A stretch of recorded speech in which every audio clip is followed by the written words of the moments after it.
Hello everyone, it's Shane Kanto, your Wasteland reviewer, and I'm here to review Last Days. And this is a new docudrama coming to you from director Justin Lin and writer Ben Ripley that tells the story of John Allen Chow, who was a 26-year-old missionary who journeys to remote North Sentinel Island determined to convert an isolated tribe while authorities attempt to intervene before potential harm occurs. And this film is based off of a true story, and this young man's remains have never been found. And this focuses on his journey of being a mission and how that shaped his life and brought him to this point. And what's frustrating is the opening sequence of this. It's him coming up to this island, and it's this incredibly intense, visceral scene where these spears are like zooming by and there's so many close calls and it's terrifying. Justin Lin directs the hell out of it and you're sitting there like, whoa, this is going to be a crazy intense film that has so much power, and it never lives up to that opening sequence. It's still well directed, it's well shot, there's dynamic camera work, it's engaging, it has that kind of feel to it. But the rest of it never reaches that height, and this film's a whole 2 hours, and many a times feels so lost in its pacing and its narrative thrust that it just lingers, and you're sitting there waiting for it to find direction again.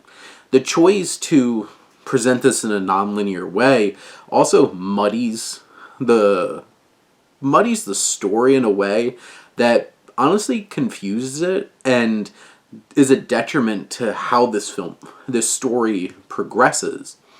And despite the fact that this is really well shot, it has a score that has a lot of emotion, and Nathan Alexander does a really fine job of bringing that emotion out through this score. And you have Sky Yang, who I think gives a fine performance. You have veteran performers like Ken Leung and Naveen Andrews, both Lost alum, which was interesting. And you have some strong performances here. Radhika Apte, who plays the police officer who's trying to find him as well. You have these strong performances, but these characters are so paper thin. And the most interesting character in this whole thing is this female police officer. And they do such a loose thread of trying to be like, this all thematically makes sense that we spend so much time with the police and so much time with him, and it just doesn't ring true, and it feels so divided in its focus of what it's trying to say. You know that this young man has a strenuous relationship with his father, surface level.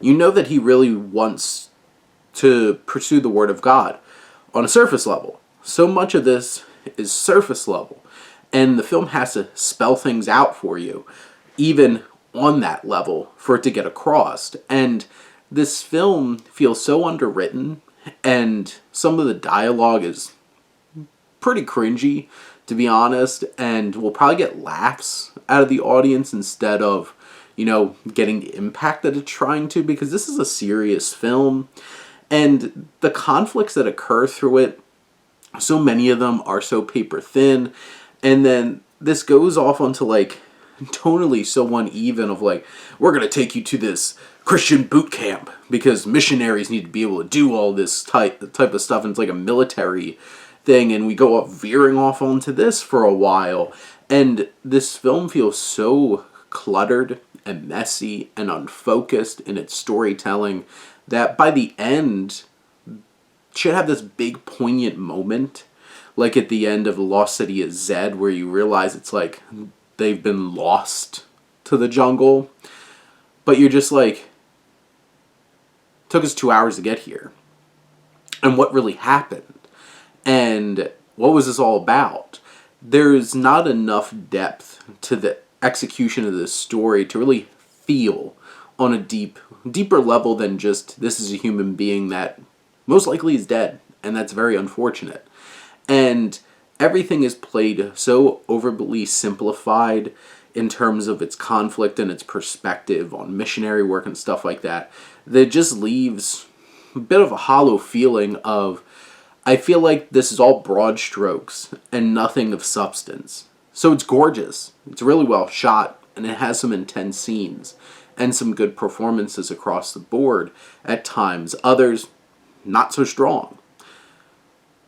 But this film doesn't really deliver, especially earning a whole 2-hour film to get to the point that we get, without really delving deep enough into this young man's story or what it even meant in the first place. But those are my thoughts on Last Days. Let me know what you think, and let's talk some movies. But thank you as always for tuning in and supporting your Wasteland reviewer.